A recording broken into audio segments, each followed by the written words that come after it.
네, 제가 지난 주말에 한 여권 인사를 만났습니다. 앞으로 대선이 조기에 치러질 것인가 이렇게 물어봤더니 그분 말씀이 당연하지 않냐. 제가 다시 물어봤어요. 그러면은 윤석열이가 헌법재판소에서 기각 또는 각하 판단을 받고 돌아올 일은 있겠느냐라고 제가 물어보려고 했는데 돌아올 일은 해서 말을 끊더라고요.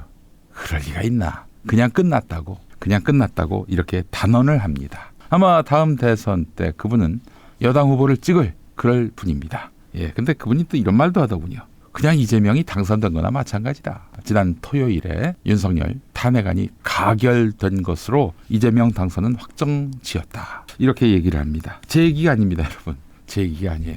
여권 인사의 얘기였습니다. 아니, 아직 갈 길은 멀어 보입니다. 오늘 아침 신문 제가 이재명 한 칸 띄고 대선을 클릭해 봤는데 거의 90% 가까운 기사가요. 이재명의 대항마, 여야의 잠룡, 이재명 사법 리스크 이런 얘기들이었습니다. 이재명 경선에 출마해서 민주당 후보가 돼가지고 대통령이 되기까지 정말 수없이 많은 난관이 놓여 있는 것처럼 레거시 미디어들은 떠들고 있는데 그러나 이 나름대로 여의도에서 방귀 좀 낀다는 사람들은 이미 대통령은 이재명 민주당 대표가 된 거나 마찬가지다 이렇게 얘기하고 있습니다. 여야 불문하고 말이죠. 물론 이재명 대표는 지금 그 주변 사람들한테 철저하게 입단속을 시킵니다. 대선에 디귿도 얘기하지 말라고요. 대단히 크게 몸을 낮춰서 지금 국민을 대하고 있는 모양새입니다. 자, 오늘 아침에 리얼미터 에너지경제신문 여론조사 결과가 나왔습니다. 지난 12일과 13일 그러니까 12월 14일에 탄핵 표결이 있었잖아요. 목금요일 이틀 동안 전국 18살 이상 유권자 1,001명을 대상으로 여론조사를 실시했습니다. 정당 지지도를 보면은 민주당이 지난주에 비해서 4.8%포인트 오른 52.4%로 집계됐습니다. 그동안 더불어민주당 지지율이 50%가 넘는 조사 결과가 종종 나오긴 했는데 그때마다 여론조사 전문가들은 튀는 조사다. 크게 요동치지 않는 여론조사 결과, 대단히 보수적인 여론조사 결과를 보고 그 튀는 조사 결과는 가급적이면 멀리하라. 그런 얘기를 제가 많이 들었는데 말이죠. 가장 그래도 안정적이고 보수적으로 표집하는 리얼미터 여론조사 결과 더불어민주당 지지율이 52.4%로 나타났습니다. 이번 정부 들어서 최대치라고 하는데요. 국민의힘은 어떻게 나왔느냐? 25.7%였습니다. 지난주에 비해서 0.5%포인트 떨어졌는데 더 떨어질 게 없었던 거죠. 25.7%. 자, 민주당 52.4 그리고 국민의힘 25.7. 두 배네요, 두 배. 네, 양당 간 격차 윤석열 정부 출범 이후 최대치입니다. 26.7%포인트. 12주째 오차 범위 밖을 이어갔고요. 네. 근데 이제 대선이 언제 있는지는 사람들마다 다 다른데 6개월 안에는 있지 않겠는가 하는 생각이 듭니다. 6개월 안에 이 두 배 격차를 좁힐 수 있을까요? 그리고 또 여권에서는 이렇다 할 대선 주자가 없는데 말입니다. 물론 여야 각각 후보가 정해지면은 대선 막판에 가면은 거의 한 자릿수까지 좁혀지는 것은 그간의 양상이었습니다만은 지금 대선이 6개월도 안 남은 걸로 추정되는 이 시점에서 지금 격차가 2배 났다면은 그건 좀 앞날이 잘 보이지 않는 거죠. 그래서 하는 얘기일 겁니다. 여의도에 있는 분들이 뭐 그냥 막연히 인상 비평으로 정치 전망하는 그런 분들은 아니거든요. 국민의힘 한동훈 대표가 윤석열의 탄핵소추안이 가결된 시점 바로 오늘 사퇴한다고 앞서 제가 얘기를 했습니다. 한국갤럽 조사 결과를 보더라도 양당 지지율 격차가 매우 크게 벌어진 걸로 나타났어요. 한국갤럽 이거는 지난 화수목 조사를 한 건데요. 1,002명을 대상으로 조사했고 국민의힘 24, 민주당은 40으로 이렇게 나왔습니다. 2배까지는 아니지만 그러나 민주당과 국민의힘 격차 사실 윤석열 지지율이 폭락했을 때도 양당 지지율 격차는 큰 차이가 없었습니다. 근데 이렇게 벌어졌군요.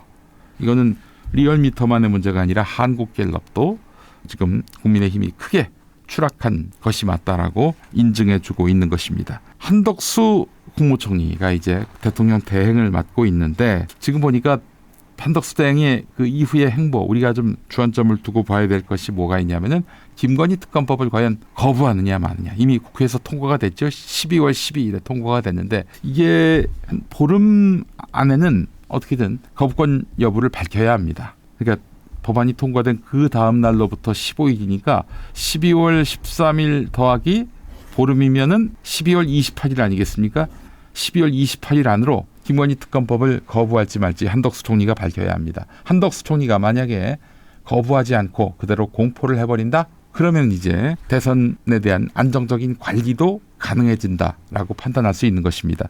야당이 역점을 두고 통과시킨 법안에 대해서 그동안 윤석열은 건건이 다 거부를 했잖아요. 근데 대통령 권한대행을 맡고 있는 한덕수 총리가 그거는 넘어간다? 그러면 이제 대선의 안정적인 공정한 관리가 가능하다라는 점에서 향후 대선에 있어서 부정선거 염려를 한결 덜 수 있게 되는 것입니다. 김건희 특검법이 그래서 매우 중요한 시금석이에요. 그래서 아까 5분 브리핑에서도 이 이슈를 다뤄봤는데요. 자, 현재로서는 한덕수 총리가 거부권을 행사하지 않을 것이다. 이런 보도가 조선일보에 실렸습니다. 조선일보에 실렸으면 말 다 한 거지요. 안 그렇습니까? 윤석열이 탄핵되고 이재명 천하가 됐다 이런 얘기가 나오고 있는 상황인데요. 매일경제 출신의 어떤 언론인은 국회 탄핵, 헌법재판소 심판, 그리고 대선 이 시간표가 짜여져 있는데 이분은 5개월 후인 5월 15일쯤에 21대 대선이 있을 것이다 라고 보고 있습니다. 저도 아무리 늦어도 문재인 대통령이 당선된 5월 초중순까지는 어떻게든 다음 대통령이 결정이 되고 곧바로 임기를 시작할 것이다 이렇게 내다봤는데요.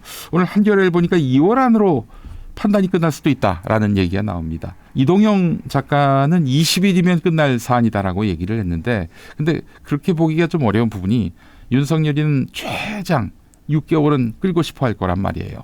최대한 늘리고 싶단 말이죠. 나름대로 법기술자다 보니까 어떻게든 자신에 대한 탄핵 심판을 최대한 연장시키려고 기를 쓰고 야로를 피울 가능성이 있어 보입니다. 그러나 그건 윤석열이가 힘이 있을 때 얘기인데 만약 헌법재판소에서 변론이 시작될 때 그가 영어의 몸, 즉 체포 구속된 상황이라면은 그때도 법기술을 동원했을 때 헌법재판관들이 여기에 휘둘릴까요? 이석연 전 법제처장은 헌법재판관 전원일치로 만장일치로 파면 결정 내려질 것이다 라고 예측을 했습니다. 현재의 판단은 그래서 빠르면 2월에 나올 수도 있다.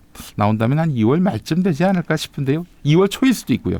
그러면은 어떻게 됩니까? 60일 이내에 대선이 치러지게 되면은 그로부터 2달인데요. 4월에 대통령이 결정 나서 4월부터 새 임기를 시작할 수도 있다.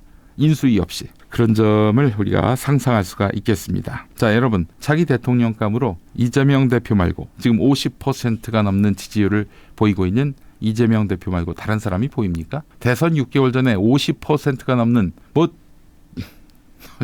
근접한 2등 후보가 있냐 이거예요. 한동훈이 그동안 쭉 2등이었는데 한동훈 최근 지지율이 한 자릿수로 내려앉았죠. 6분의 1, 5분의 1 수준으로 지금 2등이 따돌려지는 상황입니다. 한동훈도 못 나오게 생겼어요. 물론 제가 누차 말씀드렸다시피 이 여당 후보들도 여야 후보가 1대1 구도가 되면은 많이 오를 것이다. 이렇게 볼 수 있는 건데요. 그러나 지금 압도적 1위인 후보 지금 계속 또 상승세를 치고 올라가고 있단 말이죠. 이것이 거의 대세로 굳어진 마당에서는 판을 바꾸기는 어려울 것이다. 이재명 대표 사법 리스크 얘기한 사람들이 있습니다. 여러분, 대법원이 그 이전에 판단을 내릴 수 있을까요? 아직 이제 2심을 시작했는데요. 그리고 아울러 그동안 사법 리스크라고 하는 것이 윤석열 정권에서 검사 정권에서 야당 지도자를 상대로 정말 먼지 털기식 수사를 해서 되는 것이든 안 되는 것이든 무조건 범죄가 될 만하다고 판단되는 것들까지 증거 없이도 밀어붙여서 기소를 시킨 게 5건 아니겠습니까? 물론 한 건만이라도 이게 당선 무효용, 피선거권 박탈, 천문학적 규모의 배상을 가능하게 하는 그런 판단이 나온다면은 꼬꾸라질 수 있는데 지금 이 국면은 윤석열이 몰락한 국면입니다. 게다가 이재명 대표에 대해서 1심 무죄 판결을 내린 김동연 판사, 법리와 양심에 따라서 판단한 건데 그 판사를 체포하려고 했단 말이에요. 윤석열 정권이. 근데 그 윤석열 정권 장단에 맞춰서 이루어진 검찰의 기소가 어떻게든 이재명을 죽일 것이다? 이런 믿음을 갖고 있는 것 자체가 이건 진짜 난센스 아닙니까? 사법 리스크들은 국민의힘 정치인들이 져야 할 일이 아닌가 하는 생각이 듭니다. 이후로 벌어질. 또 윤석열이 져야 할 너무나 명징한 내란죄 아니겠습니까? 예, 그거 어떻게 피해가려고 할지 모르겠어요. 게다가 이재명 대표에게 유리한 판결을 내렸다고 판사를 유죄 정도가 아니라 판사를 체포하려고 했었던 윤석열 아니겠습니까? 사법 리스크는 앞으로 윤석열 네가 다 가져가기 바랍니다. 포장도 안 뜯었으니까 다 윤석열 네가 가져가기 바라겠습니다. 네, 그렇기 때문에 사법 리스크가 이번 대선에 중대한 변수가 된다. 그거는 말 지어내고 싶은 자들이 하는 개드립이라 보시면 되겠습니다. 대선에서는 그래서 변수가 없어 보입니다. 누가 다크호스로 떠올라서 이재명 대표를 누르고 대선에서 당선된다? 불가능한 얘기입니다. 역대 대선을 보더라도요. 정권 교체가 되는 그런 선거에 있어서는 맞상대였던 상대당, 야당 후보가 됐었습니다. 그 야당 후보는 아주 잔인할 만치 그 상대로부터 괴롭힘을 당했어야 했고요. 그러다 국민의 어떤 동정과 연민 이런 것들을 안고요. 그런 것들마저도 동력이 돼서 나중에 집권을 한 경우가 많았습니다. 윤석열 정권이 누구보다도 이재명 대표를 괴롭혔지요. 그 자신으로 안 되니까 가족까지 사법 판단대에 세웠습니다. 그랬던 무도한 윤석열 정권이 심판을 받았단 말이죠. 그것도 이재명 대표가 주도가 돼서 그리고 당을 잘 이끌어서 여기까지 왔단 말이죠. 대선은 끝났다고 저는 생각을 합니다. 보수 진영에서 제 아무리 많은 후보들이 나온다 하더라도 안 돼요. 이 판은 안 됩니다. 끝났어요. 끝난 건 끝났다고 얘기해야 우리가 레거시 미디어와 차별화된 유튜브 언론으로서 할 수 있는 얘기 아니겠습니까? 유튜브 유사 언론. 네. 저는 15년 전 당시 성남시장도 아니고 민주당 주말 당직 부대변인일 때부터 이재명 대표를 주목했습니다. 그는 민주당의 미래다. 전 이렇게 생각을 했습니다. 왜냐? 이재명은 권력을 어떻게 써야 하는지 민주당에서 거의 유일하게 제대로 아는 정치인이었습니다. 또 권력을 어떻게 분배할지도 너무나 잘 아는 정치인이었습니다. 문재인 정부의 실패는요. 결국 권력을 쓸 줄도 모르고 어떻게 분배할지도 모르다가 결국에는 양정철 같은 사람들이 쥐고 흔들고 마구 썼다가 그 기틀이 붕괴된 정권입니다. 사실 이재명 대표가 경기도지사 하다가 이제 대선에 나왔고요. 떨어진 다음에 국회의원, 야당 대표가 됐단 말이죠. 유능한 행정력을 보여줄 기회가 이제 없어졌다. 그래서 그가 대통령이 될 때나 성남시장과 경기도지사로 있을 때 그 행정력을 보여주겠다 이렇게 기대를 했는데 아니었습니다. 사방에 적으로 둘러싸였음에도 불구하고 그는 혁신공천의 혁명적인 선거 결과로 능력을 보여줬고요.